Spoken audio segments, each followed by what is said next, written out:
Twitch.com is a notorious website that I'm pretty sure we all have heard of at this point, and it's basically like the YouTube for live streaming. It gives literally anyone the opportunity to have a channel and broadcast themselves doing anything, but particularly playing video games to an unlimited amount of people. And for years, Twitch has been a pretty good competitor for YouTube in terms of how many people want to use it, and the amount of money that it's bringing in. And also for years, people have argued that Twitch could be the better version of YouTube. It could be the successor of YouTube. It could be the YouTube 2.0. Everything on it just may be a better version. However, this is definitely not the case. Unfortunately, Twitch has just started down the same road that YouTube has been going on for the last couple of years that has led it to its downward spiral.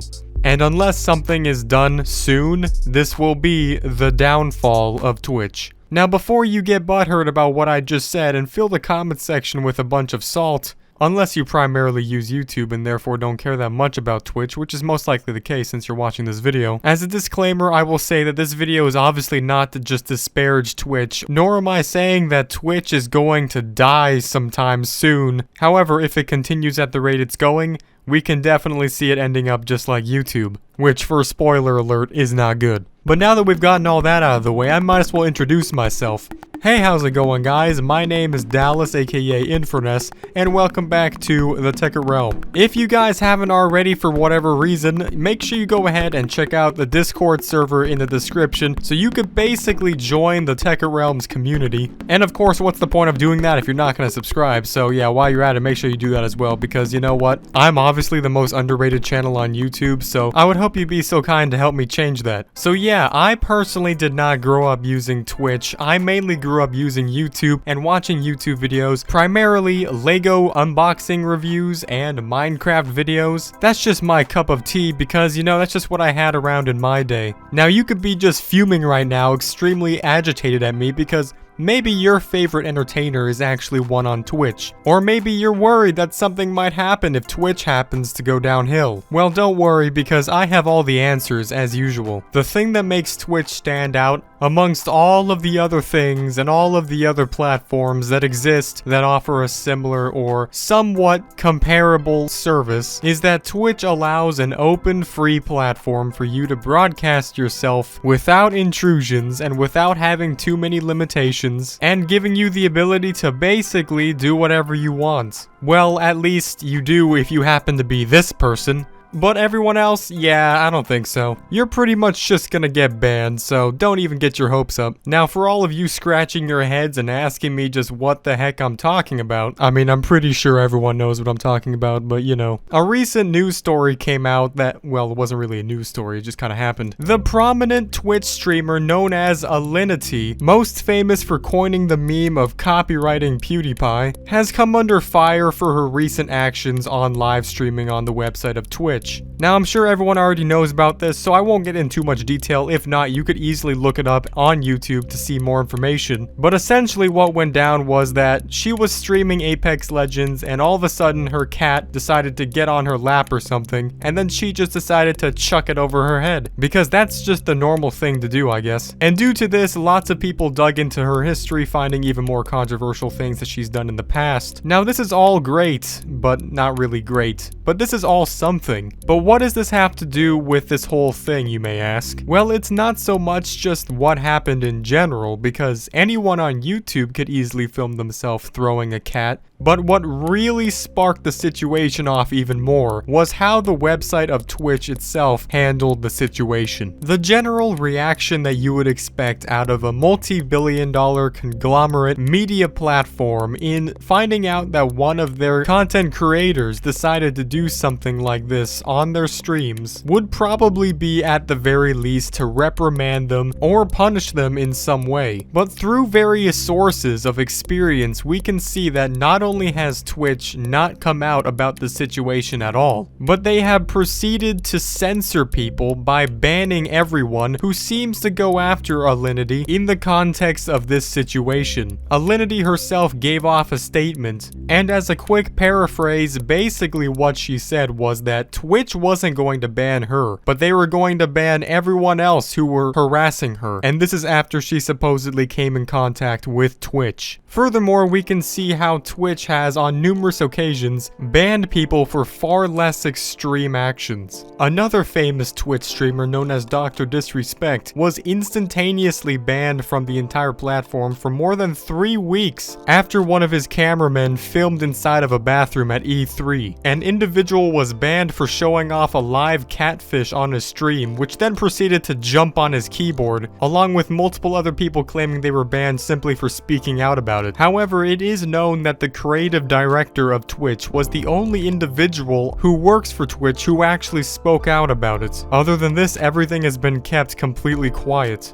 However, the one thing that I feel like we can all unanimously agree upon that's a positive of this whole situation is the memes that come out of all of it. So what exactly is the big deal here? Whenever we see large corporations or large media platforms, whether it be things such as YouTube, Twitter, Facebook, Twitch, Instagram, DLive, Snapchat, whatever, even going as far as news sources that produce media content on that end, showing favoritism like this, there's always going to be major problems. It ends up being a who's the favorite sibling type of situation. And when a platform that occupies millions or even billions of people has this thing going on, I think you can understand why that might be problematic. We've seen YouTube openly demonstrate this through things such as the YouTube Rewind, who they feature on their Twitter page, YouTubers that get featured on their Instagram feed. Despite millions of complaints and suggestions from the community that makes up YouTube itself, YouTube seemingly ignores all of it and tends to promote and give special treatment to the same people over and over again simply because they feel like they line up with their agenda, which of course at the end of the day is simply to keep a good public reputation to avoid adpocalypses from happening and stuff like that. However, it's still a thing that happens that people are definitely not that happy with. And only up until recently, Twitch has been pretty much free from all of these certain things. But how can we stop it?